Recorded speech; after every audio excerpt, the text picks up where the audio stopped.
ఒకసారి స్వామి వివేకానంద హిమాలయ ప్రాంతాల్లో కాలినడకన ప్రయాణిస్తున్నారు. ఎంతో ఎత్తైన పర్వత ప్రాంతం అది.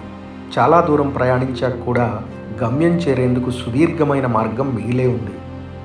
అక్కడ కాలినడక తప్ప ప్రత్యామ్నాయం లేదు.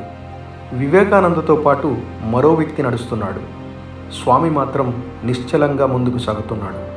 తోడుగా ఉన్న వ్యక్తి ఆపసోపాలు పడుతున్నాడు. ఇంకా 100 మైళ్ళు నడవాలని, పైగా అది ఎగుడు దిగుళ్లతో కూడి ఉంటుందని విని ఆ వ్యక్తి భయపడుతూ వివేకానందతో, మహాశయ, దీన్ని ఎలా దాటటం? నేనిక ఎంత మాత్రమూ నడవలేను. ముందున్న రహదారిని ఊహించుకుంటేనే నిరుత్సాహంతో గుండె బద్దలవుతోంది అంటూ కూలబడిపోయాడు. అప్పుడు స్వామీజీ అతనితో, మిత్రమా, ఒక్కసారి వెనక్కి తిరిగి చూసుకోండి.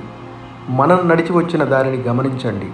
మీ కాళ్ల కింద ఉన్న బాట మీరు దాటిందే కదా. మీ ముందు ఉన్నది ఆ బాటే కదా. త్వరలో అది కూడా మీ కాళ్ల కిందకు వస్తుంది అంటూ ఉత్సాహపరిచాడు. ఆ వ్యక్తి నిరాటంకంగా గమ్యం చేరాడు. దేనికి భయపడకండి. ఎంతటి క్లిష్ట పరిస్థితికైనా సంసిద్ధులు కండి. మీరు అద్భుతాలను సాధించగలరు.